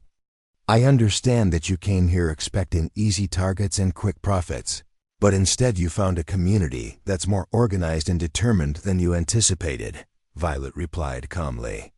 "I understand that the violence against Tom Henderson was probably not part of your original plan, and that it's made everyone involved more nervous about the potential consequences of continuing this operation." She gestured toward the Garrison brothers without taking her eyes off Dalton. "I understand that Sam and Pete are having second thoughts about the whole enterprise, but they're too committed and too proud to back down without losing face. And I understand that you're smart enough to know that escalating this conflict will eventually bring federal marshals or military intervention that none of us want to deal with. Dalton studied her with renewed interest, clearly recognizing that he was dealing with someone who had analyzed the situation more thoroughly than he had expected. Assuming you're right about all that, what exactly are you proposing?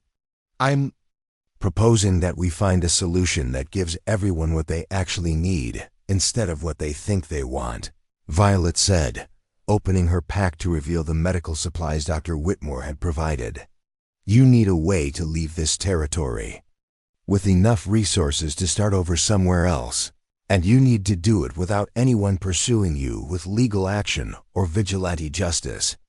She began arranging the medical supplies with practiced efficiency, creating an impromptu field hospital that demonstrated both her practical skills and her commitment to following through on her promises.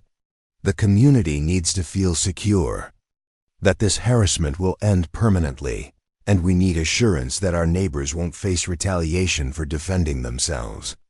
And how exactly do you propose to reconcile those apparently contradictory needs? Dalton asked, though his tone suggested he was beginning to take her seriously.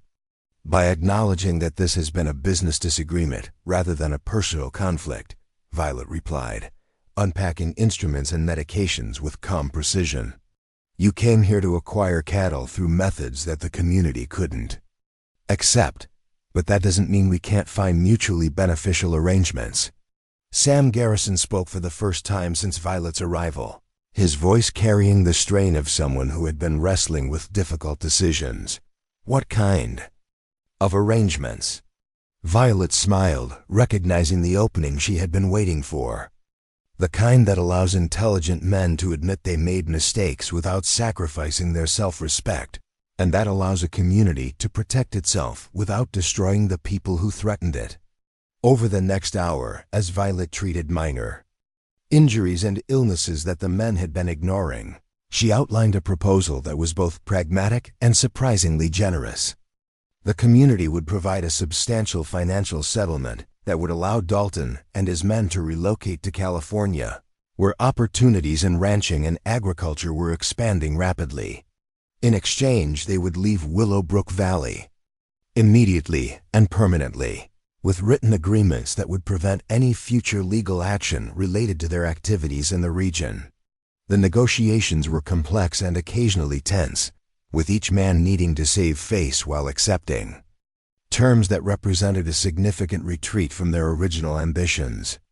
But Violet's combination of practical medical care and diplomatic skill gradually wore down their resistance, replacing suspicion and hostility with something approaching mutual respect.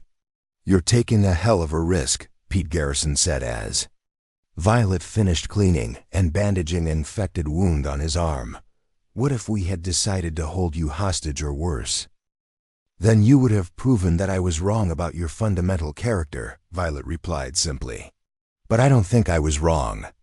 I think you're men who made some bad decisions, but who are capable of making better ones when given the opportunity. As the sun began to set over the mountains, casting long shadows across the abandoned mining camp, the outlines of an agreement had been established. Dalton and his men would receive safe passage and financial compensation in exchange for their immediate and permanent departure from the territory. The community would agree not to pursue legal action for past activities, treating the entire episode as a resolved business dispute rather than a criminal matter. But the most significant development was not the formal agreement, but the transformation in relationships that had occurred during the long afternoon of negotiation and medical care. Sam and Pete Garrison had gradually opened up about their doubts and fears, their desire to find legitimate work and build respectable lives. Even Dalton had revealed glimpses of the intelligent, ambitious man beneath his outlaw facade, suggesting that his turn toward crime had been driven more by circumstances than character. Miss Hartwell, Dalton said as Violet prepared for the journey back to Willowbrook, I have to admit this didn't go the way I expected when I saw you walking up that road this morning. How did you expect it to go, honestly? I expected to have to kill you to keep you from reporting our location and numbers to the authorities," Dalton admitted with unsettling candor. "Instead, I find myself agreeing to terms that are probably more generous than I deserve, and certainly more than I would have offered if our positions were reversed." Violet studied his face in the gathering twilight, seeing something there that reminded her of the transformation she had witnessed in Timothy Brown during her previous story. "People are capable of changing, Mr. Dalton. The question is whether they're willing to do the work that change requires." As Violet made her way back down the mountain trail in the darkness, guided by a lantern that Marcus had insisted she carry, she reflected on the extraordinary events of the day. She had walked into a dangerous situation armed with nothing more than medical supplies and moral conviction, and she had emerged with an agreement that would protect her community while offering redemption to the men who had threatened it. But, more than that, she had discovered yet another dimension of her own capabilities, another aspect of the person she was becoming through the challenges and opportunities that life in Willowbrook Valley had provided. The woman who had arrived in this mountain community 3 years ago, convinced of her own inadequacy and unsuitability for meaningful relationships, had evolved into someone capable of facing down armed criminals with nothing more than compassion and clear thinking. The lights of Willowbrook gleamed like scattered stars in the valley below as Violet completed her descent, each one representing a family, a story, a set of hopes and dreams that were now more secure because of the risks she had taken and the choices she had made. Tomorrow would bring new challenges, but tonight she carried with her the satisfaction of having served something larger than herself, of having proven once again that the most powerful weapons against darkness were often the simplest: courage, compassion, and the willingness to see the humanity in everyone, even those who seemed most lost to it. Spring arrived early in Willowbrook Valley that year, bringing with it changes that seemed to transform not just the landscape, but the very soul of the community. The snow melted in great rushing torrents that filled Copper Creek to overflowing, and the meadows burst into bloom with a profusion of wildflowers that painted the valley floor in brilliant blues, yellows, and purples. But the most remarkable transformation was not in nature, but in the woman who had become the heart of this mountain community's renewal. Violet Sullivan stood in the doorway of her new home, watching her husband Marcus work with the horses in the corral that adjoined their ranch house. The building itself was a testament to community cooperation and shared vision, constructed over the winter months by neighbors who had insisted on contributing their labor as a wedding gift. Every beam had been raised by willing hands, every board placed with care and attention that spoke of genuine affection for the woman who would make this house her home. The wedding itself had taken place on Christmas Eve in the small church, where Father Santos had presided over a ceremony that seemed to include the entire population of Willowbrook Valley. Violet had worn a dress specially commissioned from a seamstress in Denver, a creation of ivory silk and Belgian lace that had been designed to complement rather than disguise her extraordinary height. Marcus had stood beside her with obvious pride and joy, his own wedding suit carefully tailored to match her elegant proportions. But the most memorable moment of the ceremony had come not during the formal vows, but when little Tommy Reeves, serving as ring-bearer, had solemnly informed the assembled congregation that Miss Violet was going to be the best mother in the whole world because she was tall enough to reach anything and strong enough to carry anybody. The comment had brought tears to many eyes and confirmed what everyone in the community had come to understand. Violet Hartwell Sullivan was no longer the isolated outsider who had arrived 3 years earlier, but an integral part of the valley's extended family. The months following the wedding had brought developments that exceeded even Violet's most optimistic expectations. Her work with Dr. Whitmore had evolved into a formal medical partnership, with Violet providing midwifery services and basic medical care to the scattered homesteads throughout the region. Her success with Anna Kowalski's delivery had been followed by dozens of other cases, each one adding to her reputation as someone who could be trusted with the most precious and vulnerable moments of family life. The practice had grown so quickly that Dr. Whitmore had proposed establishing a proper medical clinic that could serve the entire northern Colorado territory, with Violet as the head of midwifery and maternal care services. The proposal represented not just professional recognition, but a fundamental shift in how the medical community viewed someone whose only formal training had been through observation and intuitive understanding. But it was the personal developments that had brought Violet the deepest satisfaction. The fears and insecurities that had haunted her for years, the bitter legacy of Richard Hartwell's cruel predictions about her unsuitability for motherhood, had been gradually replaced by a growing confidence in her own capabilities and worth. The transformation had been so complete that she sometimes felt like she was living someone else's life, inhabiting a story too wonderful to belong to the same woman who had once sat alone on boarding house steps wondering if anyone could ever truly want her. Marcus approached the house from the corral, his face showing the deep contentment that had characterized their marriage from its earliest days. Their relationship had continued to deepen through the challenges and joys of building a life together, revealing new layers of compatibility and mutual support with each passing month. He paused to kiss her gently before settling into the chair beside hers on their front porch. "Dr. Whitmore stopped by while you were in town," he said, his tone carrying the kind of carefully controlled excitement that suggested important news. "She wanted to discuss the plans for the new clinic, but she also had some other information that might interest you." "What kind of information?" Marcus smiled with the expression of someone about to share particularly good news. "It seems that word of your medical work has reached the territorial capital. The governor's office has been receiving reports about the, and I quote, remarkable woman who has revolutionized maternal care in the mountain communities, and they're interested in discussing the possibility of establishing a formal training program for rural midwives based on your methods." The news was so unexpected that Violet needed a moment to process its full implications. The idea that her work, born from intuition and developed through practical experience, might become the foundation for training other women represented a level of recognition she had never imagined possible. More than that, it suggested that her unique perspective and capabilities might have value that extended far beyond the boundaries of Willowbrook Valley. "They want me to travel to Denver to meet with medical officials and education administrators," Marcus continued.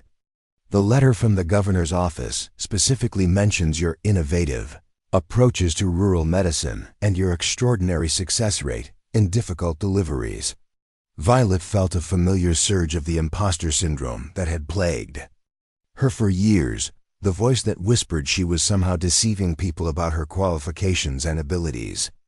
But the voice was weaker now, undermined by months of successful practice and the growing evidence that her instinctive understanding of medical situations was not just luck but genuine skill. "I don't have formal medical training," she said, voicing the concern that seemed most obvious. "What could I possibly teach other people?" "You could teach them what you've taught everyone in this valley," Marcus replied gently. "That healing is about more than just technical knowledge, that sometimes the most important skills are the ones that can't be learned from textbooks." Their conversation was interrupted by the arrival of Tommy Reeves, now 10 years old and serving as the unofficial messenger for the entire community. His face was bright with excitement as he climbed the steps to their porch, clutching an envelope that bore the unmistakable marks of urgent correspondence. "Mrs. Sullivan," he announced with the formality he reserved for particularly important occasions. This came on the afternoon stage. The driver said it was real important and had to be delivered right away. Violet accepted the letter with growing curiosity, noting that it bore the return address of the Denver Women's Hospital and Medical College. As she read the contents, her expression shifted through surprise, wonder, and finally a kind of awed disbelief that made Marcus lean forward with concern. "What is it?" "They want to offer me a position," Violet said, her voice barely above a whisper. "The Denver Women's Hospital. They're proposing to create a new department of rural and frontier medicine, and they want me to head it. They're offering a full professorship, a research budget, and the authority to develop training programs for women who want to serve remote communities." The offer was so extraordinary that it seemed to exist in a different reality from the life Violet had known. The idea that she, who had once been told she was unsuitable for any kind of meaningful role in society, might become a professor and department head at a prestigious medical institution was almost impossible to comprehend. Marcus studied her. Faced with the careful attention he brought to all important matters, "What do you want to do?" "I honestly don't know," Violet replied, still staring at the letter as if it might somehow change its contents. 6 months ago, I would have said it was impossible, that they must have confused me with someone else. Now I find myself thinking that maybe, just maybe, I could actually do this. Tommy, who had been listening to the conversation with the intense curiosity children bring to adult discussions they don't fully understand, spoke with the directness that was his trademark. "Mrs. Sullivan, are you going to leave Willowbrook?" The question hit Violet with unexpected force, reminding her that accepting the position in Denver would mean leaving the community that had become her home, the people who had supported her. Transformation from isolated outsider to respected leader. The valley that had given her everything she had thought was impossible now faced the possibility of losing her to opportunities that existed only because of what she had learned and become here. "I don't know, Tommy," she said honestly. "It's a big decision that affects a lot of people." Over the following weeks, as word of the offer spread throughout Willowbrook Valley, Violet found herself at the center of discussions that revealed the depth of the relationship she had built and the impact she had made on the community. People who had once viewed her with curiosity or pity now spoke passionately about her contributions and their hopes for her future, creating a complex web of conflicting emotions about her potential departure. Dr. Whitmore had been characteristically direct in her assessment of the situation. "You have an opportunity to influence medical practice on a scale that few people ever achieve," she had said during one of their planning sessions for the local clinic. "The question is whether you're willing to leave what you've built here to create something larger." Sheriff Morrison had offered a different perspective, one grounded in practical concerns about the community's ongoing needs. "Violet, you've become the person people turn to when things get difficult. Not just medical emergencies, but all kinds of problems that need someone with wisdom and judgment. If you leave, who fills that role?" The answer to that question had come from an unexpected source. Rose Patterson, whose motherly concern had supported Violet through her early days in Willowbrook, had organized a meeting of the community's women to discuss the situation. The gathering had taken place in the church social hall with nearly 30 women ranging in age from teenage mothers to elderly widows. "Violet has taught us something important," Rose had said, addressing the assembled group with uncharacteristic formality. "She's shown us that we don't have to accept limitations that other people place on us, that we can develop capabilities we never knew we possessed." Helen Torres, Tommy's mother and the local schoolteacher, had built on that theme. "What if we created our own training program here in Willowbrook? What if we used what Violet has taught us to prepare other women for this kind of work?"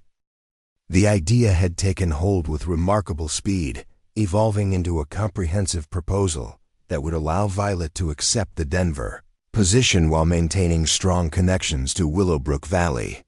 The community would establish its own medical training institute, with Violet serving as its founding director and primary instructor. Students would divide their time between formal classroom education in Denver and practical experience in the mountain communities, creating a bridge between academic medicine and rural practice. The proposal had required extensive negotiation with the Denver Women's Hospital, the territorial government, and various medical authorities, but the unique nature of the program had generated considerable enthusiasm among educational reformers, who saw it as a model for addressing the medical needs of frontier communities throughout the American West. Marcus had been Violet's strongest supporter throughout the complex decision-making process, encouraging her to pursue opportunities that would allow her to fulfill her potential while maintaining the relationships and commitments that had become central to her identity. His willingness to relocate to Denver during the academic year while returning to Willowbrook for the summer training seasons had provided the practical foundation that made the arrangement feasible.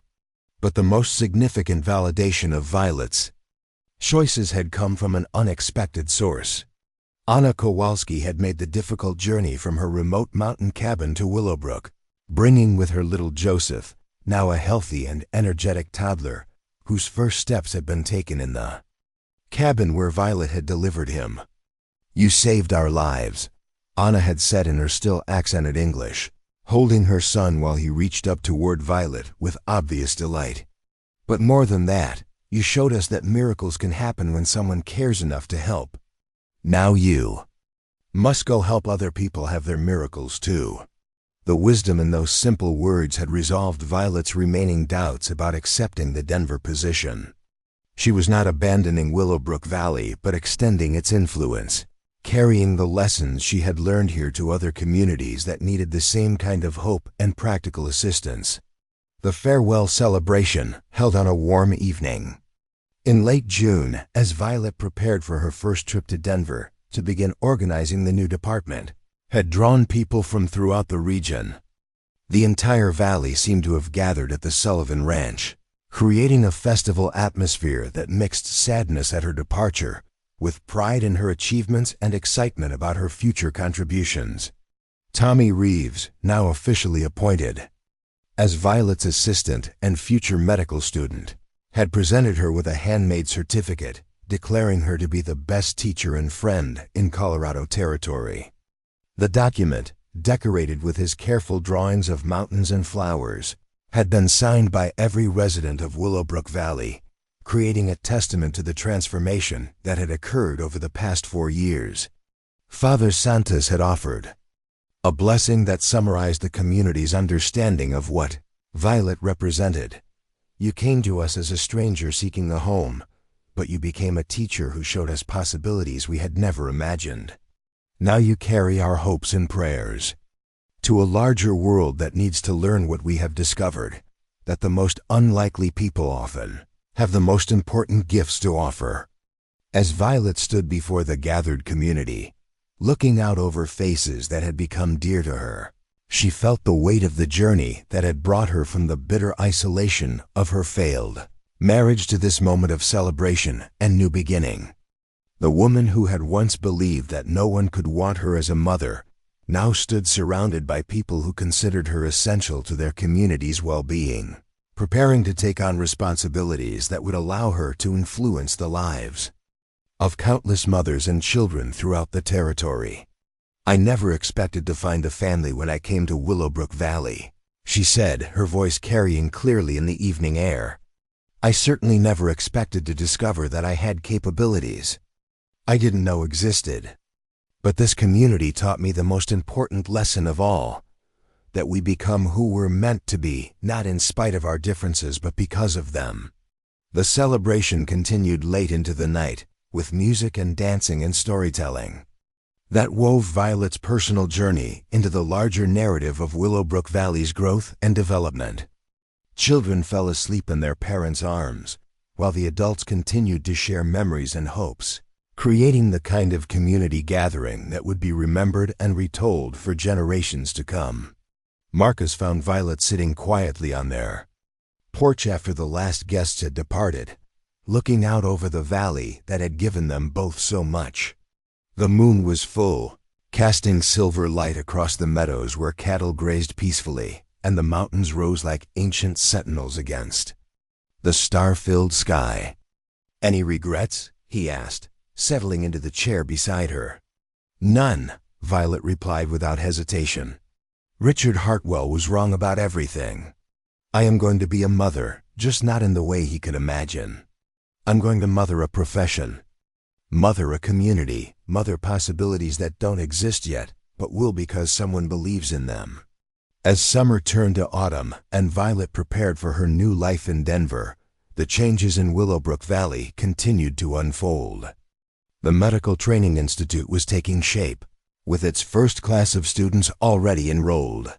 And eager to begin their studies, Dr. Whitmore had accepted a position as Associate Director, bringing her decades of experience to complement Violet's innovative approaches. The community that had once been threatened by cattle thieves and divided by fear had transformed itself into a model of cooperation and mutual support that attracted attention from throughout the territory. Visitors came to study their methods of conflict resolution, their approaches to medical care, and their systems of community organization, always leaving with stories about the remarkable woman whose vision and courage had made it all possible. But perhaps the most meaningful transformation was the one that had occurred in Violet herself. The woman who had once sat alone on boarding house steps, convinced of her own inadequacy and unsuitability for love and family, had become someone whose very presence inspired others to exceed their own limitations and pursue possibilities they had never imagined.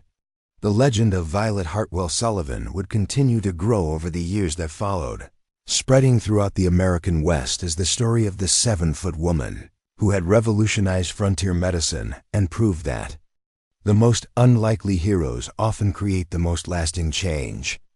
But for those who knew her personally, who had witnessed her transformation from isolated outsider to beloved leader, she remained simply Violet, the woman who had shown them all that home is not a place but a feeling, that family is not defined by blood but by love, and that the future belongs to those brave enough to believe in possibilities that others cannot yet see. Up next, you've got 2 more standout stories right on your screen. If this one hit the mark, you won't want to pass these up. Just click and check them out.